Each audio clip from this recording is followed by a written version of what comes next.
Can the finance minister tell us how much families will now pay for their mortgage because of her inflationary spending? We have a lower deficit. We have a lower net debt to GDP ratio. We have the fastest growing economic growth in the G7. This budget will turn Canada into a nation of inflation and higher debt. When global inflation reared its head, the Conservative leader had a solution. It was to invest in cryptocurrency. That was budget bickering in the House. The government's budget bill has just passed the House of Commons, but in an attempt to delay MPs from voting on it, Conservative leader Pierre Poilievre last night spent 4 straight hours addressing the MPs. If you'll permit the patently obvious, Madam Speaker, I am rising today to speak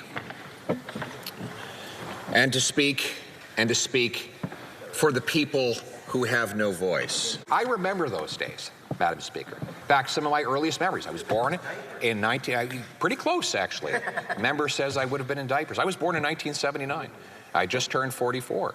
And so my earliest memories started to appear around 1982, 83. And I know that this is not in the standing orders for them to ask and me to answer, but we need practice because soon I'll be answering lots of their questions.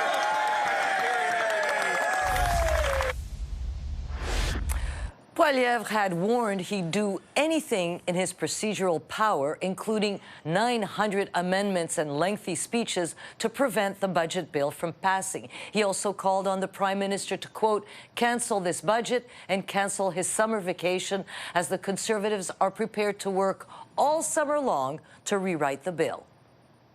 I did this not just because I disagree with the irresponsible overspending that has caused the inflation. I've long believed that.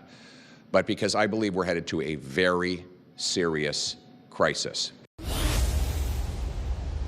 So what should Canadians make of this budget battle? Let's bring in our front bench panel of former premiers to weigh in. Joining us now, former British Columbia Premier Christy Clark. She's now a senior advisor at Bennett Jones. Former Nova Scotia Premier Darrell Dexter. He's now vice chair of Global Public Affairs. And former Newfoundland and Labrador Premier Dwight Ball. He's now on the board of directors for the Canada Development Investment Corporation. Hello to the three of you. Thanks for being here. Christy Clark, you are probably used to this, theater in Parliament. The opposition had 900 amendments, 4-hour speech. You heard some of it by Pierre Poilievre to delay the passage of this budget implementation bill. We've seen filibusters before. What do you think is the strategy here? Well, thanks, Joyce. I think it is a good question because Canadians watch it and they go, oh my gosh, what is this about? I have done a few filibusters in my time, as I'm sure my colleagues have.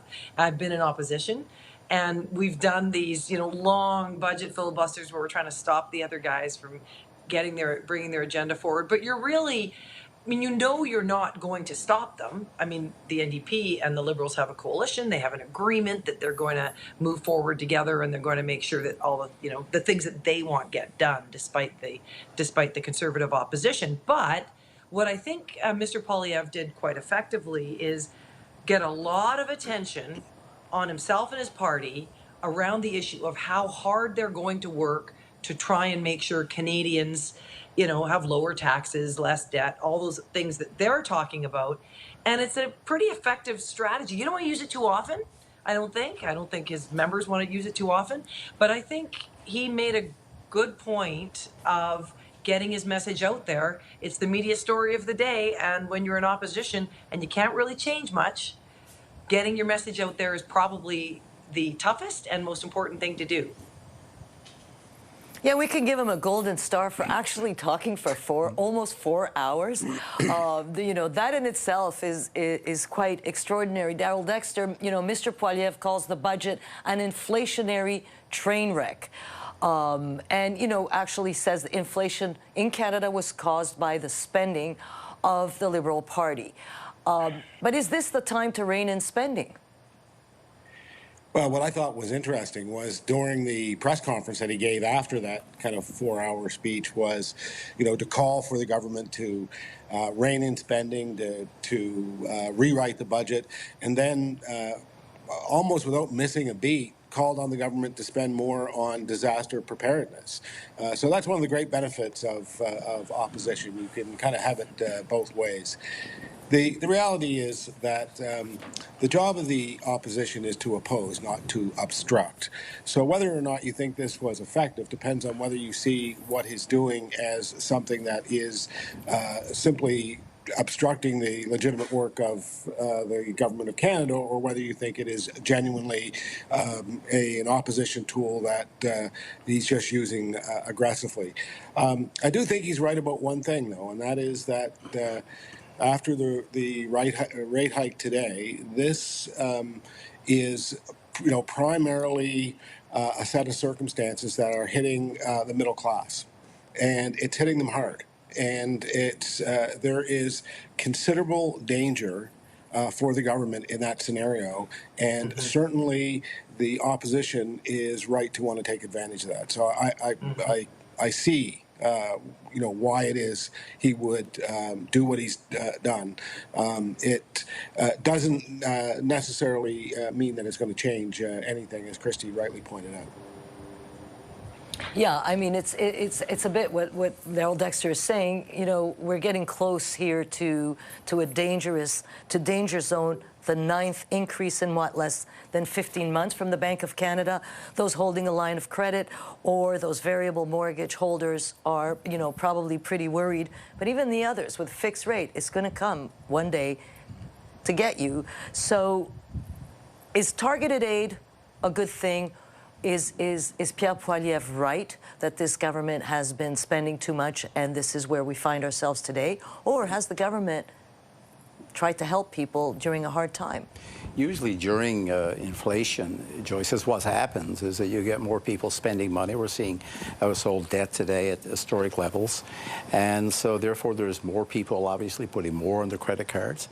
But I think even though leading into the filibuster last night, there was an opportunity for the opposition leader to actually say and put himself out there as a leader. This is what I would do if I were you. I went through 2 lengthy filibusters, both in excess of 80 hours.